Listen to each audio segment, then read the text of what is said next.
Hi, it's Carter, man. I'm down here in my dungeon in the weight room. so, so obviously I'm in a serious mood. I always am when I work out, and uh, and that's good because what I want to talk to you about is extremely serious. And to be honest with you, it's depressing. It's depressing, but it was also inevitable. It was also inevitable. All right, I'm just going to say it outright. 2 years ago, 2 years ago, when America first launched its proxy war, America's proxy war in the Ukraine, I tried to tell my friends, those who follow me on social media, to get my constitutionalrightspack.com emails, that this is wrong. This is wrong. This is unwinnable. And in fact, it's deplorable. Okay? Now, I had a lot of friends, a lot of good conservative friends, people who are very near to me, people I admire, who put on their little Ukrainian flag lapel pins and put a Ukrainian flag in front of their home. And we're all in this together. We're defending democracy. And I said, we're not all in this together. And we're not defending democracy.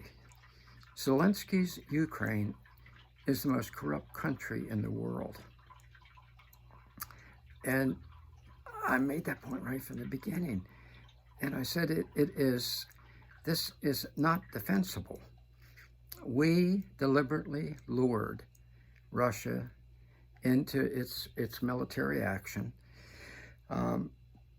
which was a limited military action that Russia did in response to us betraying Russia in the two Minsk agreements, in us fomenting the color revolution around the same time, 2014, that overthrew their elected government.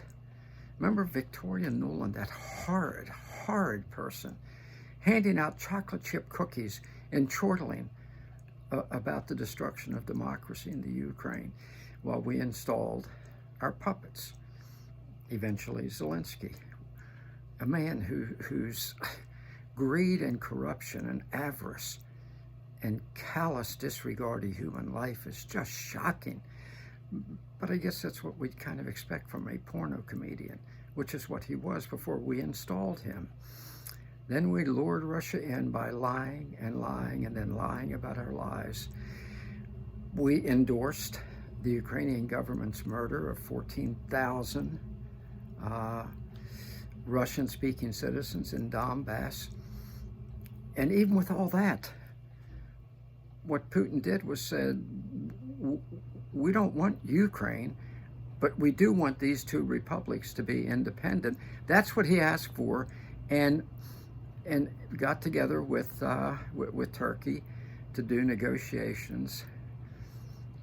Even Zelensky was willing to sit down and talk, and the United States said no. We sent our little hand puppet, Boris Johnson, over to scuttle the peace talks that were already in progress so that we could have our war. And what was the purpose of it? To preserve democracy in Ukraine, please. We had already taken care of destroying democracy in Ukraine.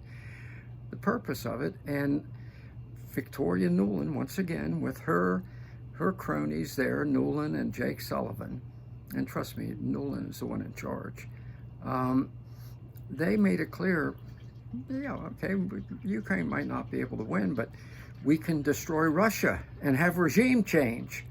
That wasn't a very noble goal, was it? It was not a very noble goal, was it? Russia wasn't the aggressor. Russia came to the aid of Russian-speaking populations that then voted to join the Russian Federation in order to stop a pogrom being committed by Zelensky and the Ukrainian government. That's the fact of the matter. We can bend it and shape it any way we want and say, you're pro-Putin. I'm not pro-Putin. I don't know the guy. We don't need to hear that crapola again. We heard it with the left's phony Russia collusion narrative. I'm not colluding with Russia. I don't even know the guy. I'm just saying, let's just finally be honest about the facts. And so for the past 2 years, we have been lied to and lied to. Our government's lied to us and lied to us and then lied about its lies to us, just like it did to Putin and the Russian people. And now we have 500,000 young Ukrainians dead in a war that at the beginning our general said, well, we can't win this war, but we can damage Russia. That's a noble goal. And, you know, if Ukrainians have to die for it, so what?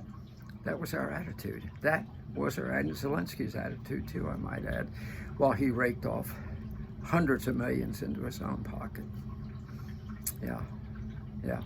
4 mansions around the world with our taxpayer dollars. What a shameful use of our dollars. Lindsey Graham laughing and saying, well, we're killing a lot of Russians. Best investment we ever made. How sick is that? How sick is that? So now, I'm just telling you, it's reached endgame. An endgame that could have come 200 years ago, 2 years ago, and 500,000 lives ago. And that was just negotiated settlement. But now there will be no negotiation on U.S. terms. No.